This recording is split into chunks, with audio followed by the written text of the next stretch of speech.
Hormuz జలసంధిలో భారతదేశానికి చెందినటువంటి నౌకలు ఆగిపోవడం వల్ల ఇప్పుడు భారతదేశం మీద కూడా తీవ్రమైనటువంటి ఒత్తిడి ఉంది. ఇలాగే కొనసాగితే చమురు ధరలు కూడా నిలకడగా ఉండే పరిస్థితి లేదు. ప్రస్తుతానికి గ్యాస్ ధరలు పెరిగాయి కానీ చమురు ధరలు నిలకడగా ఉన్నాయి. అవి పెరగకుండా ఉండాలంటే ఇప్పుడు హార్మోజ్ జలసంధిలో చిక్కుకున్నటువంటి నౌకలు బయటికి రావాలి. అందుకే ఇప్పుడు జయశంకర్ గారు రంగంలోకి దిగి అక్కడ అబ్బాస్ అరాగ్జీ అంటే ఇరాన్ విదేశాంగ మంత్రితో మాట్లాడి మొత్తం పరిస్థితులన్నీ కూడా చక్కబెట్టుకొని వచ్చేశారు.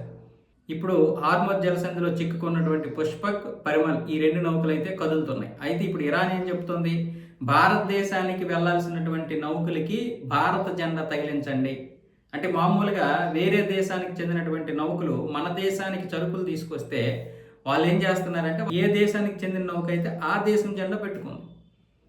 కాకపోతే సరుకులు సప్లై మాత్రం భారతదేశానికి తీసుకొచ్చాయి. నేను జరిగినటువంటి దాడి అదే.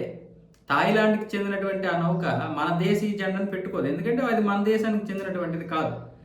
అది యూకే ఆధ్వర్యంలో నడుస్తున్నటువంటి ఒక థాయిలాండ్ షిప్.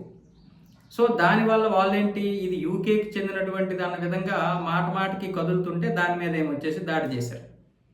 ఐఆర్జీసీ కూడా దాడి చేసింది. సో ఇలాంటి పరిస్థితుల్లో ఆ యొక్క పొరపాటు జరగకుండా మీ జెండాలు పెట్టండి, ఒకవేళ అది భారతదేశం వెళ్ళేటటువంటి నౌక అయితే ఆ జెండా పెట్టండి అని. అయితే జెండా పెట్టినంత మాత్రం విడుదల చేయరు. అఫీషియల్గా ఆదేశాలు వస్తేనే విడుదల చేస్తున్నారు. కాకపోతే దాడి చేయడానికి కొన్ని పరిమితులు ఉంటాయి కాబట్టి ఆ జెండా ఉపయోగపడుతుంది. అందుకోసమే చైనాకి చెందినటువంటి నౌకల మీద, భారత్కి చెందినటువంటి నౌకల మీద దాడి చేయడానికి వెనకడుగు వేస్తుంది అమెరికా. అదే వేరే జెండా ఉంటే కొంచెం తొందరపాటుగా నిర్ణయాలు తీసుకునే అవకాశాలు ఉంటాయి. రాత్రి అదే జరిగింది. అందుకే మన దేశానికి చెందినటువంటి నౌక కాకపోయినా మన దేశానికి రావాల్సినటువంటి నౌక మీద దాడి చేయడం జరిగింది.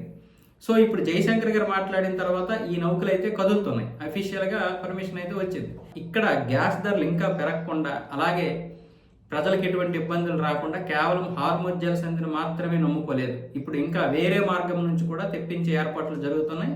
ఇప్పటికే రష్యా దగ్గర కూడా ఆయిల్తో పాటు గ్యాస్ కూడా కొంటున్నాం. సో మిగతా దేశాల దగ్గర నుంచి గ్యాస్ కొని ఇప్పుడు వేరే మార్గం నుంచి అయితే భారత్ తీసుకొని వస్తుంది. అవన్నీ రావడానికి ఒక 4-5 రోజులు సమయం పడుతుంది. కాబట్టి ఈలోగా ధరలు పెరగకుండా స్థిరమైనటువంటి పరిస్థితి ఉండడానికి భారత ప్రభుత్వం కట్టుదిట్టమైనటువంటి ఏర్పాట్లు చేస్తూ ఎస్మా చట్టాన్ని కూడా అమలు చేస్తుంది.